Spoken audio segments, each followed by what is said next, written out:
ओम श्री परमात्मने नमः। नमस्ते दोस्तों, भगवत गीता की इस यात्रा में आपका स्वागत है, अभिनंदन है। आज हम भगवत गीता के 6ठे अध्याय में प्रवेश करेंगे, तो चलिए प्रारंभ करते हैं। वसुदेवसुतं देवं कंसचानूरमर्दनं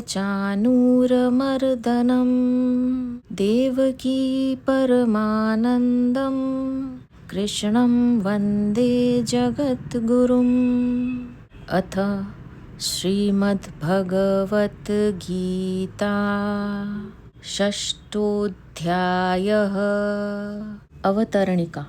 5वें अध्याय के आरंभ में अर्जुन ने यह बात पूछी थी कि सांख्य योग और कर्म योग इन दोनों में श्रेष्ठ कौन है। इसके उत्तर में भगवान ने कहा कि ये दोनों ही कल्याण करने वाले हैं, परंतु कर्म संन्यास और कर्म योग इन दोनों में कर्म योग श्रेष्ठ है। तयोस्तु कर्म संन्यासात् कर्म योगो विशिष्यते। 5वें अध्याय का दूसरा श्लोक। अब दोनों कल्याण करने वाले कैसे हैं, इसका वर्णन भगवान ने 5वें अध्याय के 26वें श्लोक तक किया। फिर सांख्य योग और कर्म योग के लिए उपयोगी और स्वतंत्रता से कल्याण करने वाले ध्यान योग का संक्षेप से 2 श्लोकों में वर्णन किया तथा अंत में अपनी ही तरफ से भक्ति की निष्ठा बताकर 5वें अध्याय के विषय का उपसंहार किया। अब पुनः कर्म योग की श्रेष्ठता बताने के लिए भगवान 6ठे अध्याय का विषय आरंभ करते हैं।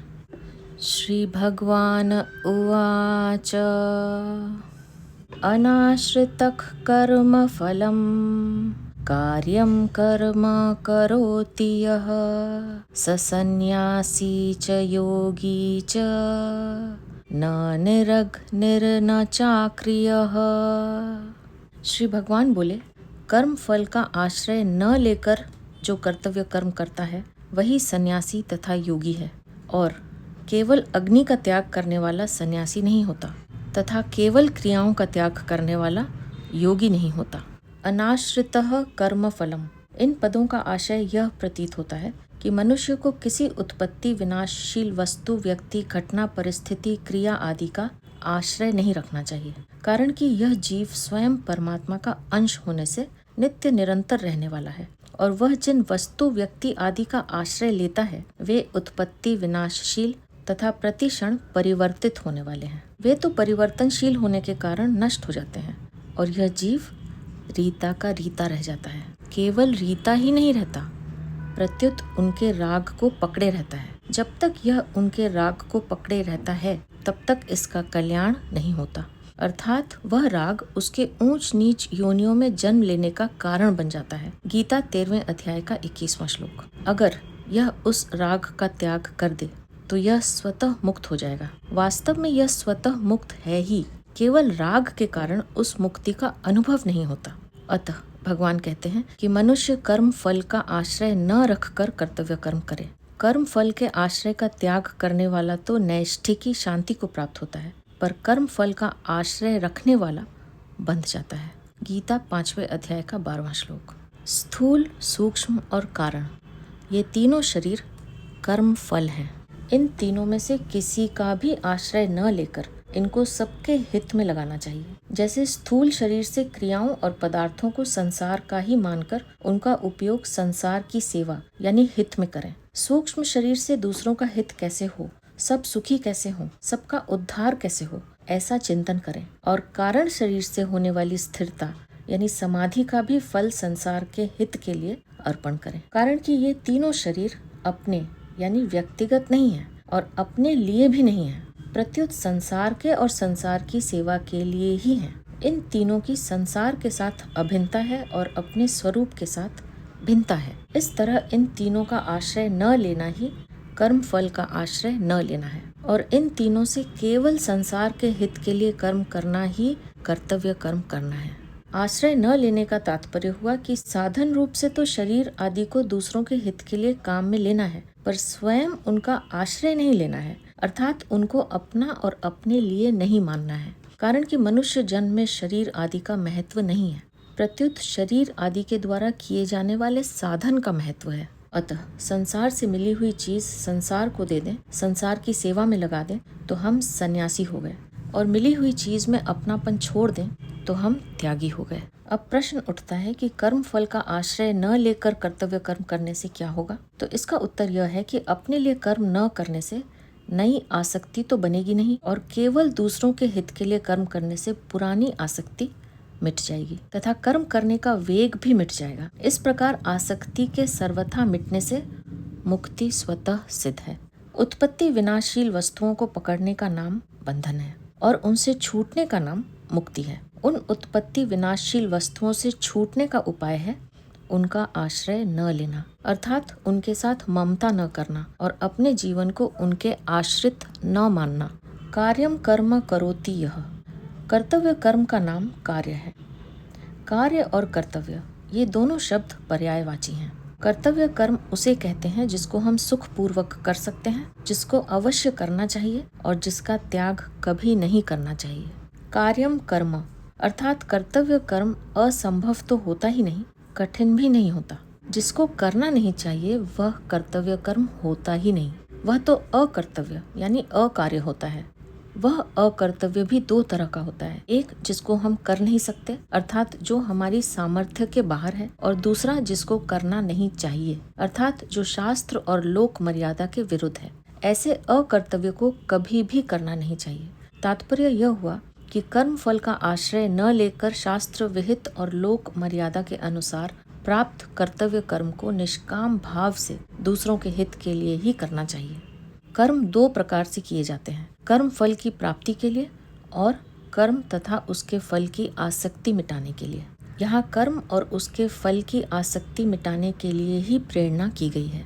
स सन्यासी च योगी च, इस प्रकार कर्म करने वाला ही सन्यासी और योगी है। वह कर्तव्य कर्म करते हुए निर्लिप्त रहता है, इसलिए वह सन्यासी है। और उन कर्तव्य कर्मों को करते हुए वह सुखी दुखी नहीं होता अर्थात कर्मों की सिद्धि असिद्धि में सम रहता है, इसलिए वह योगी है। तात्पर्य यह हुआ कि कर्म फल का आश्रय न लेकर कर्म करने से उसके कर्तृत्व और भोक्तृत्व का नाश हो जाता है, अर्थात उसका न तो कर्मों के साथ संबंध रहता है और न फल के साथ ही संबंध रहता है, इसलिए वह सन्यासी है। वह कर्म करने में और कर्म फल की प्राप्ति अप्राप्ति में सम रहता है, इसलिए वह योगी है। यहाँ पहले सन्यासी पद कहने में यह भाव मालूम देता है कि अर्जुन स्वरूप से कर्मों का त्याग तो श्रेष्ठ मानते थे। इसी से अर्जुन ने दूसरे अध्याय के 5वें श्लोक में कहा था कि युद्ध करने की अपेक्षा भिक्षा मांगकर जीवन निर्वाह करना श्रेष्ठ है। इसलिए यहाँ भगवान पहले सन्यासी पद देकर अर्जुन से कह रहे हैं कि हे अर्जुन, तो जिसको सन्यास मानता है वह वास्तव में सन्यास नहीं है, प्रत्युत जो कर्म फल का आश्रय छोड़कर अपने कर्तव्य कर्म को केवल दूसरों के हित के लिए कर्तव्य बुद्धि से करता है, वही वास्तव में सच्चा सन्यासी है। न निरग्निहि, केवल अग्नि रहित होने से सन्यासी नहीं होता, अर्थात जिसने ऊपर से तो यज्ञ हवन आदि का त्याग कर दिया है, पदार्थों का त्याग कर दिया है, पर भीतर में क्रियाओं और पदार्थों का राग है, महत्व है, प्रियता है, तो वह कभी सच्चा सन्यासी नहीं हो सकता। न अक्रियः, लोगों की प्रायः यह धारणा रहती है कि जो मनुष्य कोई भी क्रिया नहीं करता, स्वरूप से क्रियाओं और पदार्थों का त्याग करके वन में चला जाता है अथवा निष्क्रिय होकर समाधि में बैठा रहता है, वही योगी होता है। परंतु भगवान कहते हैं कि जब तक मनुष्य उत्पत्ति विनाशशील वस्तुओं के आश्रय का त्याग नहीं करता और मन से उनके साथ अपना संबंध जोड़े रखता है, तब तक वह कितना ही अक्रिय हो जाए, चित्त की वृत्तियों को सर्वथा निरोध कर ले, पर वह योगी नहीं हो सकता।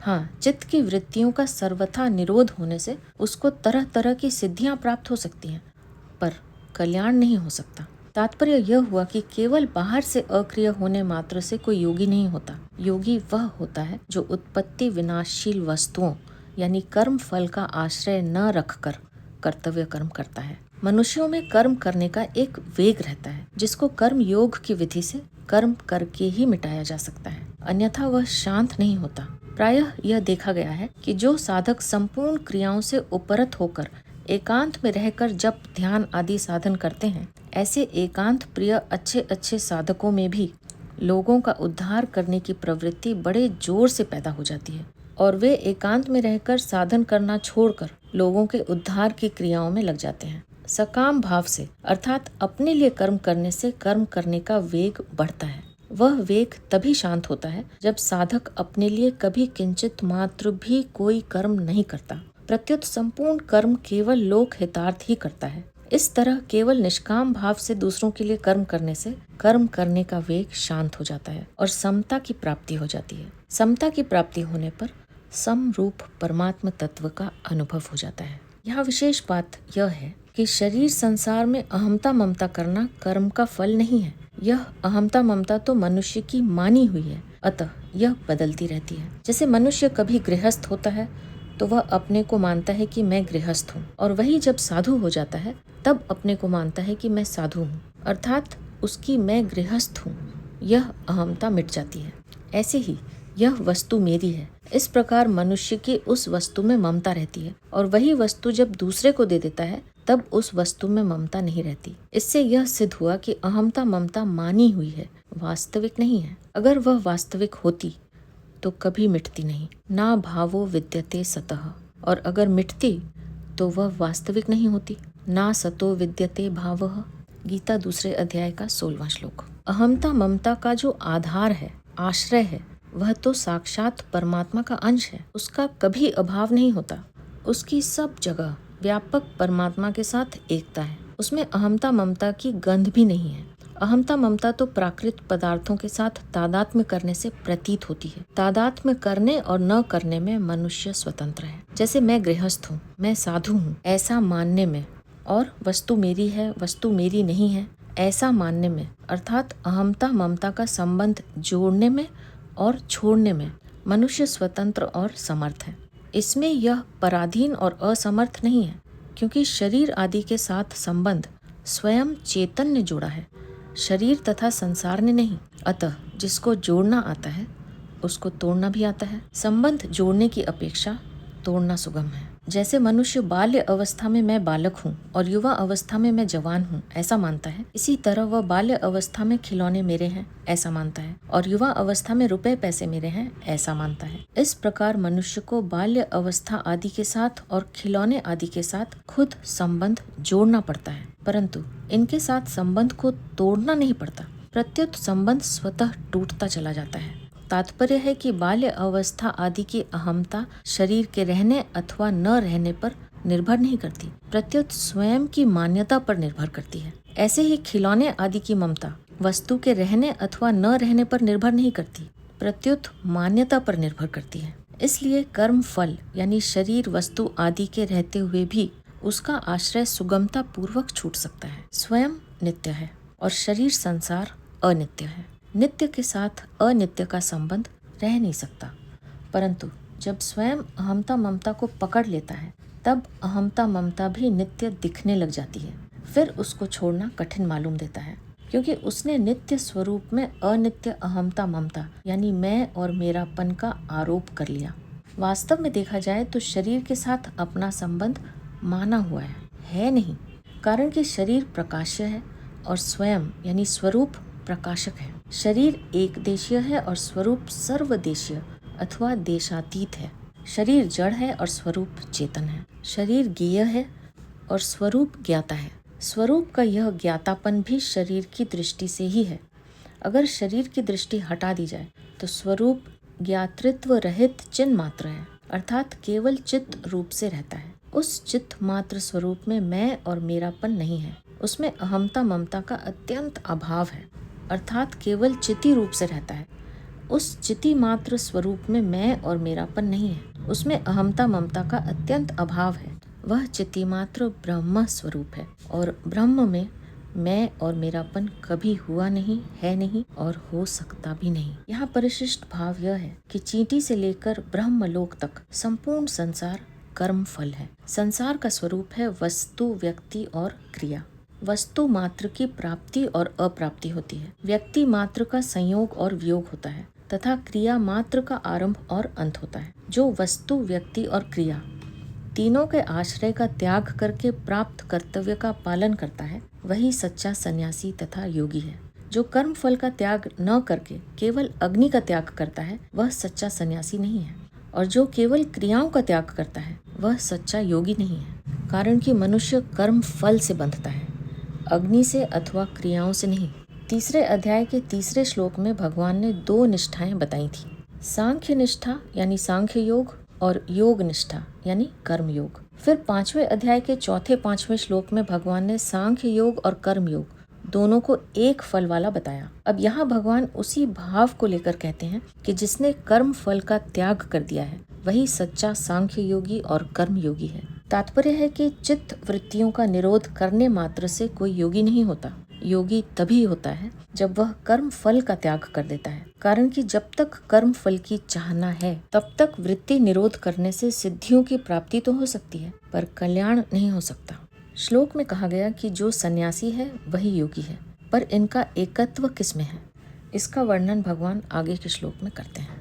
यम सन्यासमिति प्राहुः योगम तम विद्धि पांडव न ह्यसन्न्यस्त संकल्पो योगी भवति कश्चन।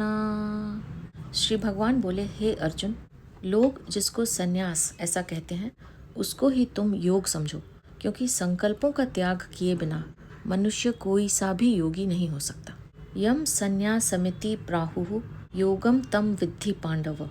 5वें अध्याय के आरंभ में भगवान ने बताया था कि सन्यास यानी सांख्य योग और योग यानी कर्म योग ये दोनों ही स्वतंत्रता से कल्याण करने वाले हैं। 5वें अध्याय का दूसरा श्लोक तथा दोनों का फल भी एक ही है।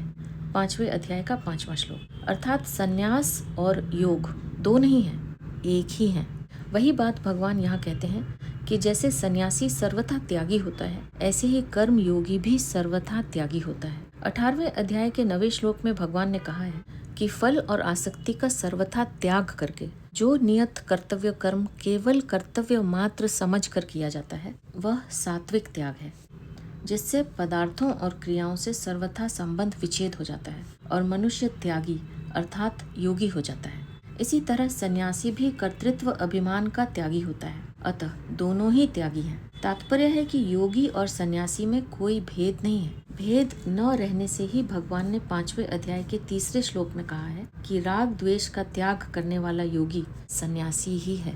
न यह संन्यस्त संकल्पो योगी भवति कश्चन। मन में जो स्फुरणाएं होती हैं अर्थात तरह तरह की बातें याद आती हैं, उनमें से जिस स्फुरणा यानी बात के साथ मन चिपक जाता है तथा स्फुरणा के प्रति प्रियता अप्रियता पैदा हो जाती है वह संकल्प हो जाता है। उस संकल्प का त्याग किए बिना मनुष्य कोई सा भी योगी नहीं होता, प्रत्युत भोगी होता है। कारण कि परमात्मा के साथ संबंध का नाम योग है और जिसकी भीतर से ही पदार्थों में महत्व तथा सुख बुद्धि है वह भीतर से पदार्थों के साथ संबंध मानने से भोगी ही होगा, योगी हो ही नहीं सकता। वह योगी तो तब होता है जब उसकी असत पदार्थों में महत्व तथा सुख बुद्धि नहीं रहती, तभी वह संपूर्ण संकल्पों का त्यागी होता है तथा उसको भगवान के साथ अपने नित्य संबंध का अनुभव होता है। यहाँ कश्चन पद से यह अर्थ भी लिया जा सकता है कि संकल्प का त्याग किए बिना मनुष्य कोई सा भी योगी अर्थात कर्म योगी, ज्ञान योगी, भक्ति योगी, हठ योगी, लय योगी आदि नहीं होता, कारण कि उसका संबंध उत्पन्न और नष्ट होने वाले जड़ पदार्थों के साथ है। अतः वह योगी कैसे होगा, वह तो भोगी ही होगा। ऐसे भोगी केवल मनुष्य ही नहीं प्रत्युत पशु पक्षी आदि भी भोगी हैं, क्योंकि उन्होंने भी संकल्पों का त्याग नहीं किया है। तात्पर्य यह निकला कि जब तक असत पदार्थों के साथ किंचित मात्र भी संबंध रहेगा अर्थात अपने आप को कुछ न कुछ मानेगा, तब तक मनुष्य कोई सा भी योगी नहीं हो सकता। अर्थात असत पदार्थों के साथ संबंध रखते हुए वह कितना ही अभ्यास कर ले, समाधि लगा ले, गिरी कंदराओं में चला जाए, तो भी गीता के सिद्धांत के अनुसार वह योगी नहीं कहा जा सकता।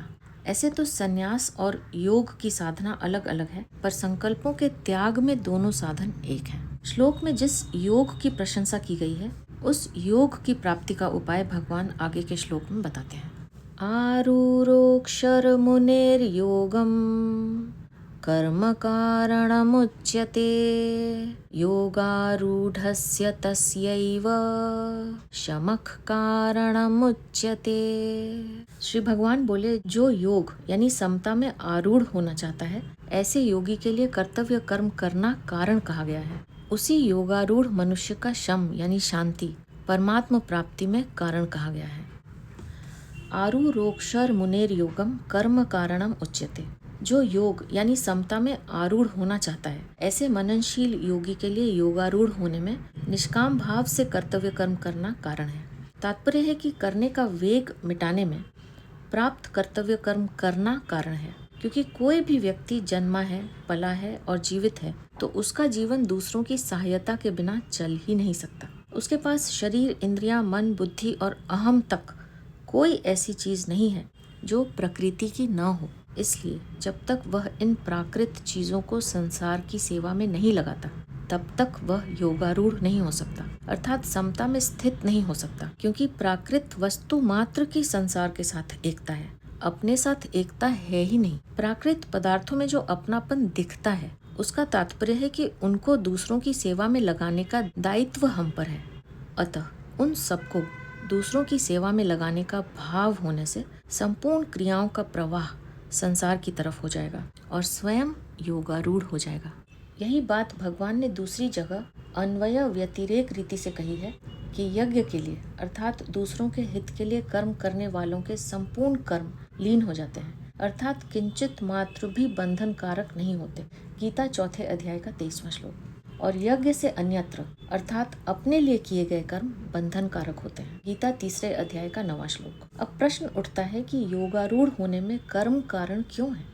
इसका उत्तर यह है कि क्योंकि फल की प्राप्ति अप्राप्ति में हमारी समता है या नहीं, उसका हम पर क्या असर पड़ता है, इसका पता तभी लगेगा जब हम कर्म करेंगे। समता की पहचान कर्म करने से ही होगी।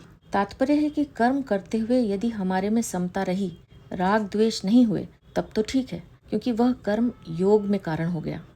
परंतु यदि हमारे में समता नहीं रही, राग द्वेष हो गए, तो हमारा जड़ता के साथ संबंध होने से वह कर्म योग में कारण नहीं बना। योगारूढ़स्य तस्यैव शमक कारणम उच्यते। असत के साथ संबंध रखने से ही अशांति पैदा होती है। इसका कारण यह है कि असत पदार्थों यानी शरीर आदि के साथ स्वयं का संबंध एक क्षण भी रह नहीं सकता और रहता भी नहीं, क्योंकि स्वयं सदा रहने वाला है और शरीर आदि मात्र पदार्थ प्रतिक्षण अभाव में जा रहे हैं। उन प्रतिक्षण अभाव में जाने वालों के साथ यह स्वयं अपना संबंध जोड़ लेता है और उनके साथ अपना संबंध रखना चाहता है, परंतु उनके साथ संबंध रहता नहीं। तो उनके चले जाने के भय से और उनके चले जाने से अशांति पैदा हो जाती है। जब यह शरीर आदि असत पदार्थों को संसार की सेवा में लगाकर उनसे अपना सर्वथा संबंध विच्छेद कर लेता है, तब असत के त्याग से उसको स्वतः एक शांति मिलती है। अगर साधक उस शांति में भी सुख लेने लग जाएगा तो वह बंध जाएगा। अगर उस शांति में राग नहीं करेगा, उससे सुख नहीं लेगा, तो वह शांति परमात्मा तत्व की प्राप्ति में कारण हो जाती है। यहाँ परिशिष्ट भाव यह है कि योगारूढ़ होने की इच्छा वाले साधक के लिए योगारूढ़ होने में निष्काम भाव से कर्म करना कारण है और उससे प्राप्त होने वाली शांति परमात्मा प्राप्ति में कारण है। तात्पर्य है कि परमात्मा प्राप्ति में कर्म कारण नहीं है, प्रत्युत कर्मों से संबंध विच्छेद होने वाली शांति कारण है।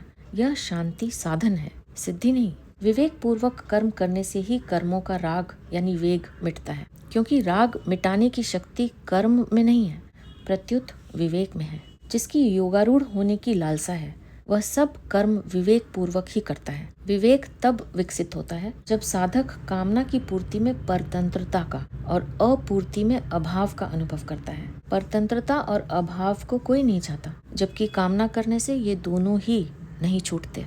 योगारूढ़ अवस्था में राजी नहीं होना है, क्योंकि राजी होने से साधक वहीं अटक जाएगा, जिससे परमात्मा प्राप्ति होने में बहुत समय लग जाएगा। गीता 14वें अध्याय का 6वां श्लोक। जैसे पहले बालक को खेल में रुचि रहती है, परंतु बड़े होने पर जब उसकी रुचि रुपयों में हो जाती है, तब खेल की रुचि अपने आप मिट जाती है।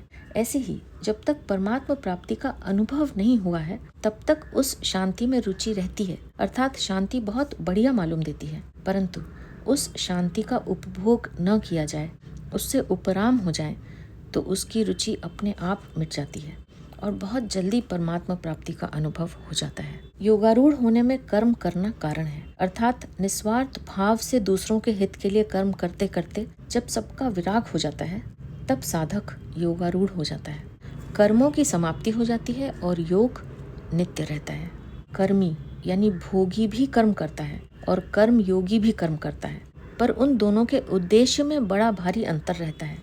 एक आसक्ति रखने के लिए अथवा कामना पूर्ति के लिए कर्म करता है और एक आसक्ति का त्याग करने के लिए कर्म करता है। भोगी अपने लिए कर्म करता है और कर्म योगी दूसरों के लिए कर्म करता है। अतः आसक्ति पूर्वक कर्म करने में समान होने पर भी जो आसक्ति त्याग के उद्देश्य से दूसरों के लिए कर्म करता है वह योगी योगारूढ़ हो जाता है। कर्म करने से ही योगी की पहचान होती है। यहाँ जिसको शम यानी शांति कहा गया है, उसी को दूसरे अध्याय के 64वें श्लोक में प्रसाद यानी अंतःकरण की प्रसन्नता कहा गया है।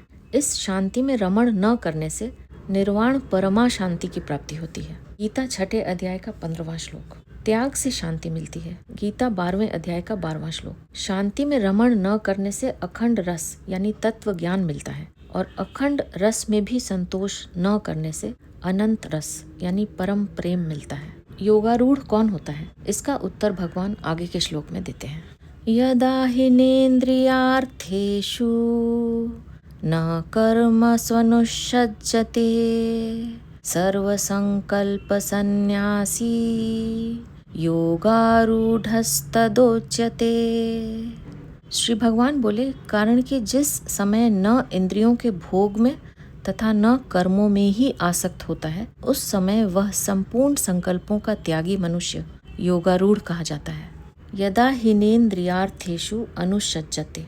साधक इंद्रियों के अर्थों में अर्थात प्रारब्ध के अनुसार प्राप्त होने वाले शब्द, स्पर्श, रूप, रस, गंध इन 5 विषयों में, अनुकूल पदार्थ, परिस्थिति, घटना, व्यक्ति आदि में और शरीर के आराम, मान, बड़ाई आदि में आसक्ति न करे। इनका भोग बुद्धि से भोग न करे, इनमें राजी न हो। प्रत्युत यह अनुभव करे कि ये सब विषय पदार्थ आदि आए हैं और प्रतिक्षण चले जा रहे हैं। ये आने जाने वाले और अनित्य हैं, फिर इनमें क्या राजी हूँ। ऐसा अनुभव करके इनसे निर्लेप रहें। इंद्रियों के भोगों में आसक्त न होने का साधन है इच्छा पूर्ति का सुख न लेना। जैसे कोई मनचाही बात हो जाए, मनचाही वस्तु, व्यक्ति, परिस्थिति, घटना आदि मिल जाए और जिसको नहीं चाहता वह न हो तो मनुष्य उसमें राजी यानी प्रसन्न हो जाता है तथा उससे सुख लेता है। सुख लेने पर इंद्रियों के भोगों में आसक्ति बढ़ती है। अतः साधक को चाहिए कि अनुकूल वस्तु, पदार्थ, व्यक्ति आदि के मिलने की इच्छा न करे और बिना इच्छा के अनुकूल वस्तु आदि मिल भी जाएं तो उसमें राजी न हो। ऐसा होने से इंद्रियों के भोगों में आसक्ति नहीं होगी। दूसरी बात, मनुष्य के पास अनुकूल चीजें न होने से यह उन चीजों के अभाव का अनुभव करता है और उनके मिलने पर यह उनके अधीन हो जाता है। जिस समय इसको अभाव का अनुभव होता है उस समय भी परतंत्रता थी और अब उन चीजों के मिलने पर भी कहीं इनका वियोग न हो जाए, इस तरह की परतंत्रता होती है।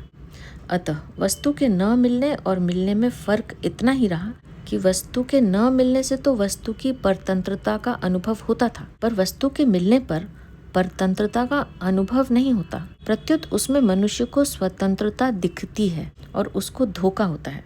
जैसे कोई किसी के साथ विश्वासघात करता है, ऐसे ही अनुकूल परिस्थिति में राजी होने से मनुष्य अपने साथ विश्वासघात करता है, कारण कि यह मनुष्य अनुकूल परिस्थिति के अधीन हो जाता है।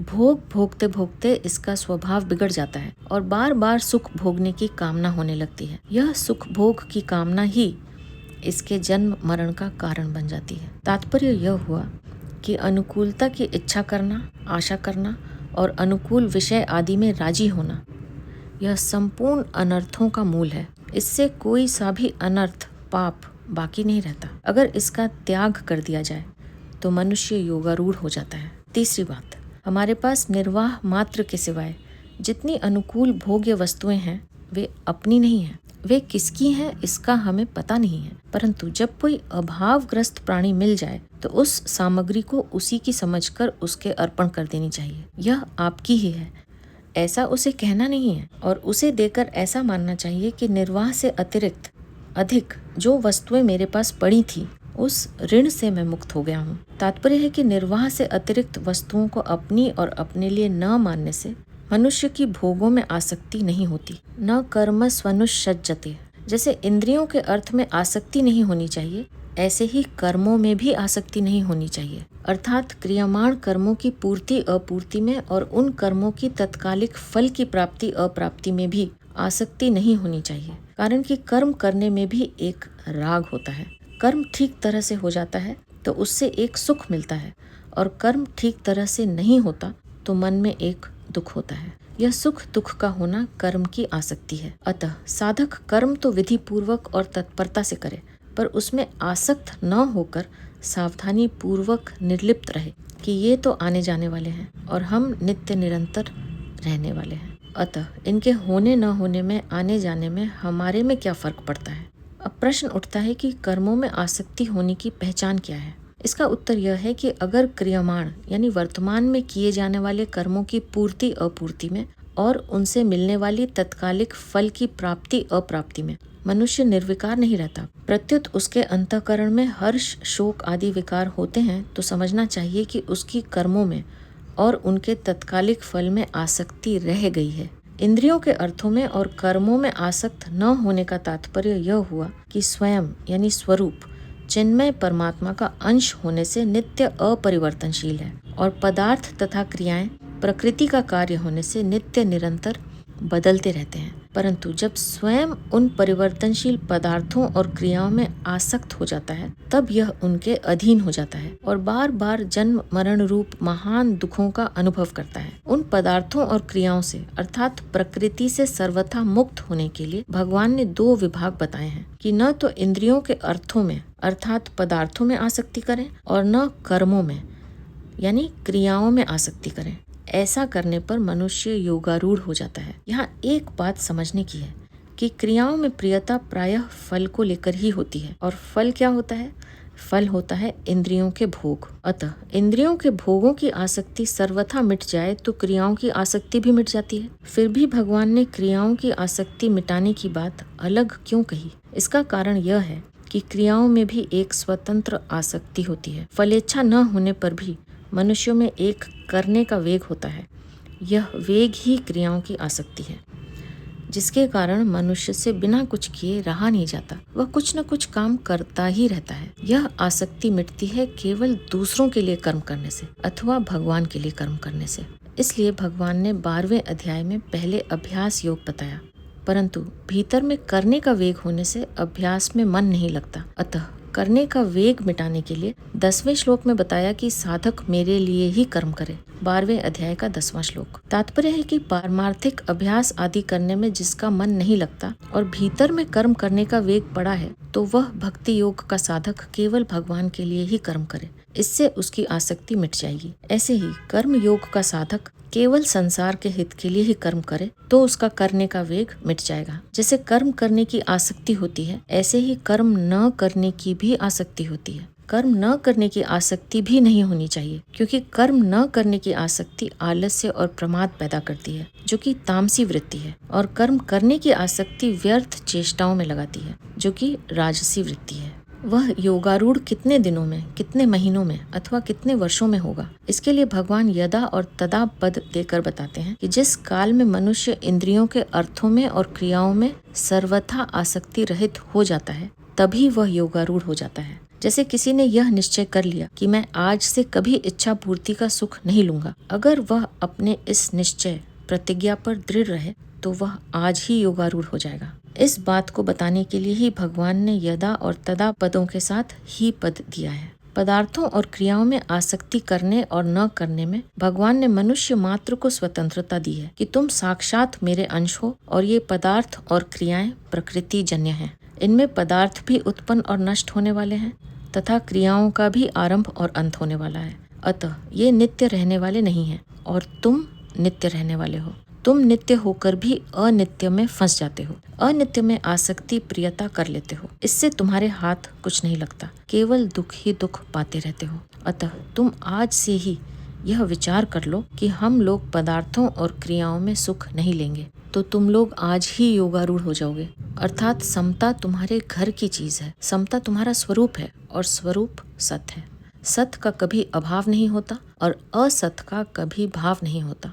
ऐसे सत स्वरूप तुम असत पदार्थों और क्रियाओं में आसक्ति मत करो तो तुम्हें स्वतः सिद्ध योगारूढ़ अवस्था का अनुभव हो जाएगा। सर्व संकल्प सन्यासी। हमारे मन में जितनी स्फुरणाएं होती हैं, उन स्फुरणाओं में से जिस स्फुरणा में सुख होता है और उसको लेकर यह विचार होता है कि हमें ऐसा मिल जाए, हम इतने सुखी हो जाएंगे, तो इस तरह स्फुरणा में लिप्तता होने से उस स्फुरणा का नाम संकल्प हो जाता है। वह संकल्प ही अनुकूलता प्रतिकूलता के कारण सुखदायी और दुखदायी होता है। जैसे सुखदायी संकल्प लिप्तता यानी राग द्वेष करता है, ऐसे ही दुखदायी संकल्प भी लिप्तता करता है। अतः दोनों ही संकल्प बंधन में डालने वाले हैं। उनसे हानि के सिवाय कुछ लाभ नहीं है, क्योंकि संकल्प न तो स्वरूप का बोध होने देता है, न दूसरों की सेवा करने देता है, न भगवान में प्रेम होने देता है, न भगवान में मन लगने देता है, न अपने नजदीक के कुटुंबियों के अनुकूल ही बनने देता है। तात्पर्य है कि अपना संकल्प रखने से न अपना हित होता है, न संसार का हित होता है, न कुटुंबियों की कोई सेवा होती है, न भगवान की प्राप्ति होती है और न अपने स्वरूप का बोध ही होता है। और होता क्या है? इससे केवल हानि ही हानि होती है। ऐसा समझकर साधक को संपूर्ण संकल्पों से रहित हो जाना चाहिए, जो कि वास्तव में है ही। मन में होने वाली स्फुरणा यदि संकल्प का रूप धारण न करे तो वह स्फुरणा स्वतः नष्ट हो जाती है। स्फुरणा होने मात्र से मनुष्य की उतनी हानि नहीं होती, परंतु समय तो नष्ट होता ही है। अतः वह स्फुरणा भी त्याज्य है। पर संकल्पों का त्याग तो साधक को अवश्य ही करना चाहिए, कारण कि संकल्पों का त्याग किए बिना अर्थात अपने मन की छोड़े बिना साधक योगारूढ़ नहीं होता, और योगारूढ़ हुए बिना परमात्मा की प्राप्ति नहीं होती, कृत्यता नहीं होती, मनुष्य जन्म सार्थक नहीं होता, भगवान में प्रेम नहीं होता, दुखों का सर्वथा अंत नहीं होता। दूसरे श्लोक में तो भगवान ने व्यतिरेक रीति से कहा है कि संकल्पों का त्याग किए बिना मनुष्य कोई सा भी योगी नहीं होता, और यहाँ अन्वय रीति से कहा है कि संकल्पों का त्याग करने से मनुष्य योगारूढ़ हो जाता है। इसका तात्पर्य यह निकला कि साधक को किसी प्रकार का संकल्प नहीं रखना चाहिए। संकल्पों के त्याग के उपाय क्या हैं? पहला उपाय, भगवान ने हमारे लिए अपनी तरफ से अंतिम जन्म यानी मनुष्य जन्म दिया है कि तुम इससे अपना उद्धार कर लो। अतः हमें मनुष्य जन्म के अमूल्य मुक्तिदायक समय को निरर्थक संकल्पों में बर्बाद नहीं करना है। ऐसा विचार करके संकल्पों को हटा दें। दूसरा उपाय, कर्म योग के साधक को अपने कर्तव्य का पालन करना चाहिए। कर्तव्य का संबंध वर्तमान से है, भूत भविष्यत काल से नहीं, परंतु संकल्प विकल्प भूत और भविष्यत काल के होते हैं, वर्तमान के नहीं। अतः साधक को अपने कर्तव्य का त्याग करके भूत भविष्यत काल के संकल्प विकल्पों में नहीं फंसना चाहिए, प्रत्युत आसक्ति रहित होकर कर्तव्य कर्म करने में लगे रहना चाहिए। गीता 3 अध्याय का 19वां श्लोक। तीसरा उपाय, ज्ञान योग के साधक को इस बात पर दृढ़ रहना चाहिए कि वास्तव में सत्ता एक परमात्म तत्व की ही है, संकल्पों की, संसार की सत्ता ही नहीं है। इसलिए कोई संकल्प आए तो उससे उदासीन रहें, इंडिफरेंट रहें, उसमें न राग करें न द्वेष करें। चौथा उपाय, भक्ति योग के साधक को विचार करना चाहिए कि मन में जितने भी संकल्प आते हैं वे प्रायः भूत काल के आते हैं जो कि अभी नहीं है, अथवा भविष्यत काल के आते हैं जो कि आगे होने वाले हैं, अर्थात जो अभी नहीं है। अतः जो अभी नहीं है उसके चिंतन में समय बर्बाद करना, और जो भगवान अभी हैं, अपने में हैं, अपने हैं, उनका चिंतन न करना, यह कितनी बड़ी गलती है। ऐसा विचार करके संकल्पों को हटा दें। योगारूढ़स्तदोच्यते, सिद्धि असिद्धि में सम रहने का नाम योग है। गीता 2 अध्याय का 48वां श्लोक। इस योग अर्थात समता पर आरूढ़ होना, स्थित होना ही योगारूढ़ होना है। योगारूढ़ होने पर परमात्मा की प्राप्ति हो जाती है। दूसरे श्लोक में भगवान ने यह कहा था कि संकल्पों का त्याग किए बिना कोई सा भी योग सिद्ध नहीं होता, और यहाँ कहा है कि संकल्पों का सर्वथा त्याग कर देने से वह योगारूढ़ हो जाता है। इससे सिद्ध होता है कि सभी तरह के योगों से योगारूढ़ अवस्था प्राप्त होती है। यद्यपि यहाँ कर्म योग का ही प्रकरण है, पर संकल्पों का सर्वथा त्याग करने से योगारूढ़ अवस्था में सब एक हो जाते हैं। गीता 5वें अध्याय का 5वां श्लोक। यहाँ परिशिष्ट भाव यह है कि योगारूढ़ की पहचान क्या है।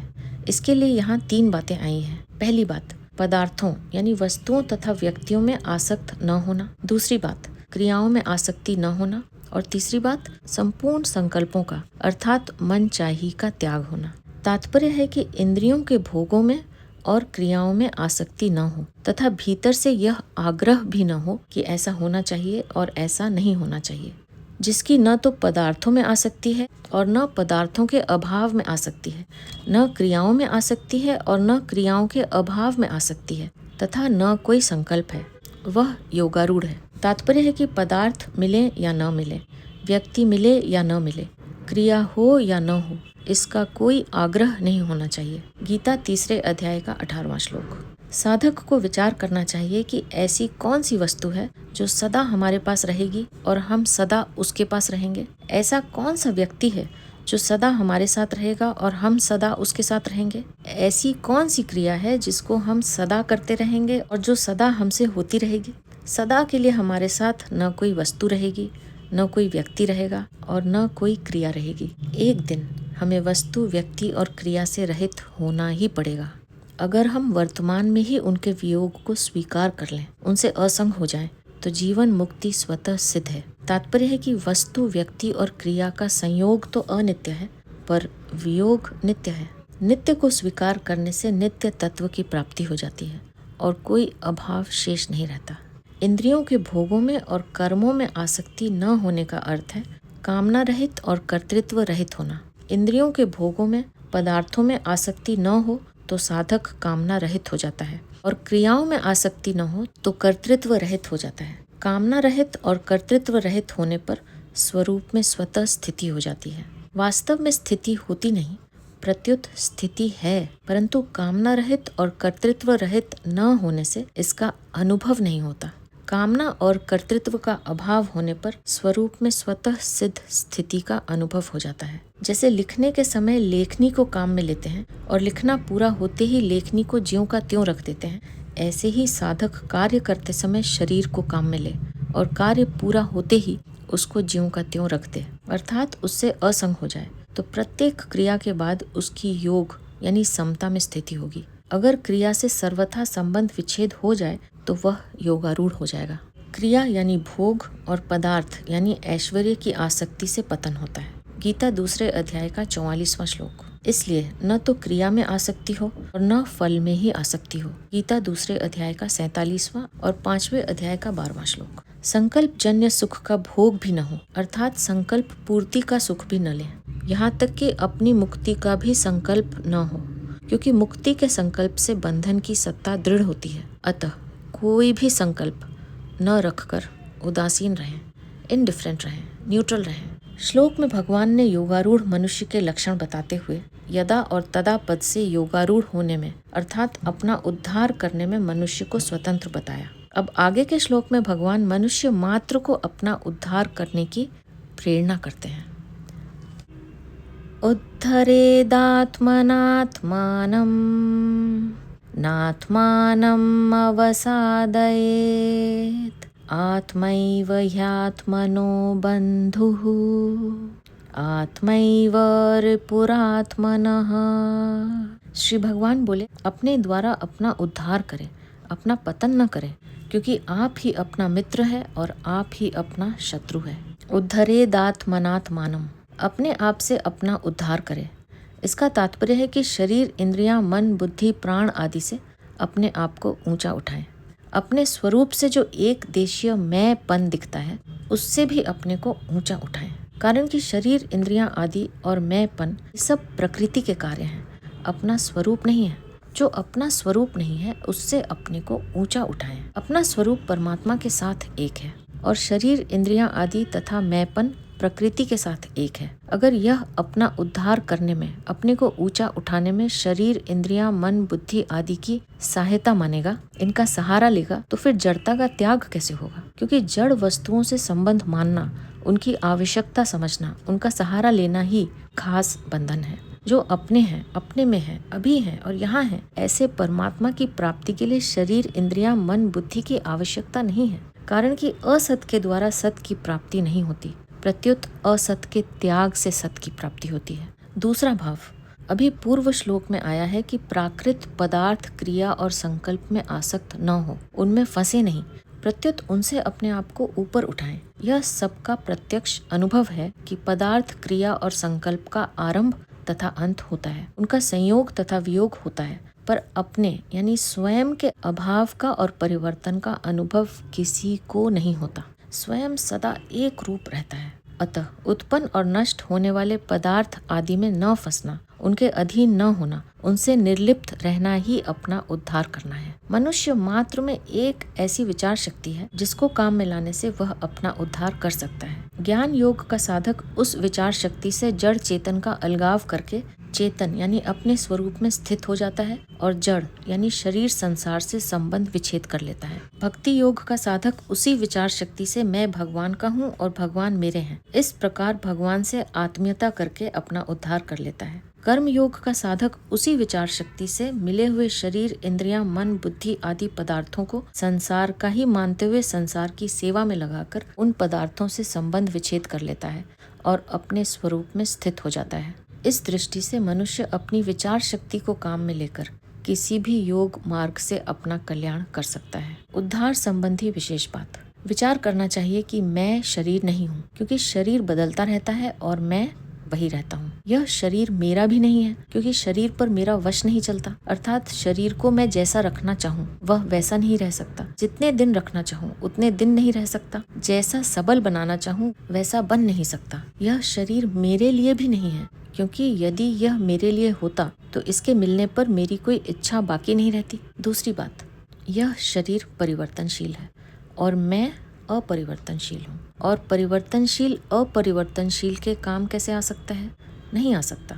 तीसरी बात, यदि यह मेरे लिए होता तो सदा मेरे पास रहता, परंतु यह मेरे पास नहीं रहता। इस प्रकार शरीर मैं नहीं हूँ, मेरा नहीं है और मेरे लिए नहीं है। इस वास्तविकता पर मनुष्य दृढ़ रहे तो अपने आप से अपना उद्धार हो जाएगा। अब शंका होती है कि ईश्वर, संत महात्मा, गुरु, शास्त्र, इनसे भी तो मनुष्यों का उद्धार होता है, फिर अपने आप से उद्धार करे, ऐसा क्यों कहा? इसका समाधान है कि ईश्वर, संत, महात्मा, गुरु, शास्त्र आदि हमारा उद्धार तभी करेंगे जब उनमें हमारी श्रद्धा होगी। वह श्रद्धा हमें खुद ही करनी पड़ेगी। खुद श्रद्धा किए बिना क्या वे अपने में श्रद्धा करा लेंगे? नहीं करा सकते। अगर ईश्वर, संत, महात्मा, गुरु आदि हमारे श्रद्धा किए बिना ही अपने में हमारी श्रद्धा कराकर हमारा उद्धार करते तो हमारा उद्धार कभी का हो गया होता। कारण कि आज तक भगवान के अनेक अवतार हो चुके हैं। कई तरह के संत, महात्मा, गुरु, जीवन मुक्त, भगवत प्रेमी हो चुके हैं, परंतु अभी तक हमारा उद्धार नहीं हुआ। इससे भी यह सिद्ध होता है कि हमने स्वयं उनमें श्रद्धा नहीं की, हम स्वयं उनके सम्मुख नहीं हुए, हमने स्वयं उनकी बात नहीं मानी, इसलिए हमारा उद्धार नहीं हुआ। परंतु जिन्होंने उन पर श्रद्धा की, जो उनके सम्मुख हो गए, जिन्होंने उनकी बात मानी, उनका उद्धार हो गया। अतः साधक को ईश्वर, संत, महात्मा, गुरु, शास्त्र आदि में श्रद्धा विश्वास करके तथा उनकी आज्ञा के अनुसार चलकर अपना उद्धार कर लेना चाहिए। भगवान, संत, महात्मा, गुरु आदि के रहते हुए हमारा उद्धार नहीं हुआ है तो इसमें उद्धार की सामग्री की कमी नहीं रही है, अथवा हम अपना उद्धार करने में असमर्थ नहीं हुए हैं। प्रत्युत हम अपना उद्धार करने के लिए तैयार नहीं हुए। इसी से वे सब मिलकर भी हमारा उद्धार करने में समर्थ नहीं हुए। अगर हम अपना उद्धार करने के लिए तैयार हो जाएं, सम्मुख हो जाएं, तो मनुष्य जन्म जैसी सामग्री और कलयुग जैसा मौका प्राप्त करके हम कई बार अपना उद्धार कर सकते हैं। पर यह तब होगा जब हम स्वयं अपना उद्धार करना चाहेंगे। दूसरी बात, स्वयं ने ही अपना पतन किया है, अर्थात इसने ही संसार के संबंध को पकड़ा है। संसार ने इसको नहीं पकड़ा है। जैसे बाल्य अवस्था को इसने छोड़ा नहीं, प्रत्युत यह स्वाभाविक ही छूट गई। फिर इसने जवानी के संबंध को पकड़ लिया कि मैं जवान हूँ, पर इसका जवानी के साथ भी संबंध नहीं रहेगा। तात्पर्य यह हुआ कि अगर यह नया संबंध नहीं जोड़े तो पुराना संबंध स्वाभाविक ही छूट जाएगा, जो कि स्वतः छूट ही रहा है। पुराना संबंध तो रहता नहीं और नया संबंध यह जोड़ लेता है। इससे सिद्ध होता है कि संबंध जोड़ने और छोड़ने में यह स्वतंत्र और समर्थ है।